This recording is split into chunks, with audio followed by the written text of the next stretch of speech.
Genesis 8. Noah's deliverance. Then God remembered Noah, and every living thing, and all the animals that were with him in the ark. And God made a wind to pass over the earth, and the waters subsided. The fountains of the deep and the windows of heaven were also stopped, and the rain from heaven was restrained. And the waters receded continually from the earth. At the end of the 150 days the waters decreased.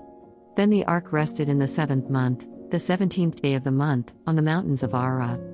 And the waters decreased continually until the 10th month. In the 10th month, on the 1st day of the month, the tops of the mountains were seen.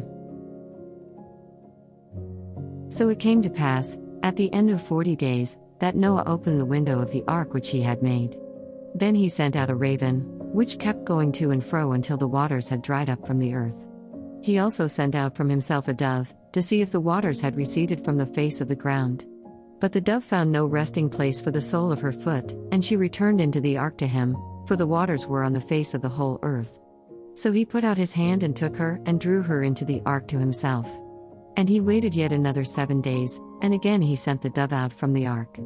Then the dove came to him in the evening, and behold, a freshly plucked olive leaf was in her mouth, and Noah knew that the waters had receded from the earth. So he waited yet another 7 days and sent out the dove, which did not return again to him any more.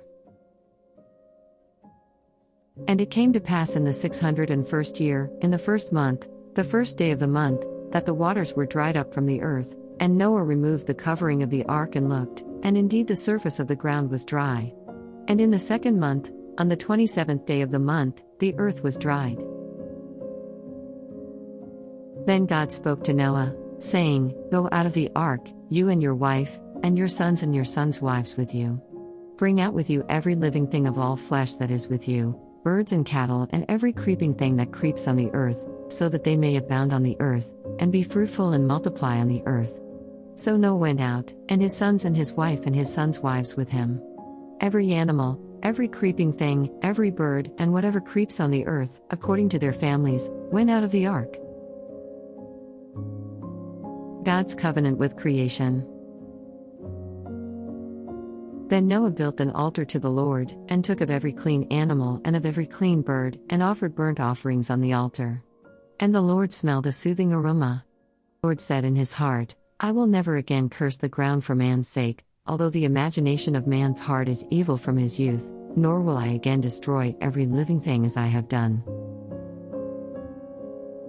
While the earth remains, seedtime and harvest, cold and heat, winter and summer, and day and night shall not cease.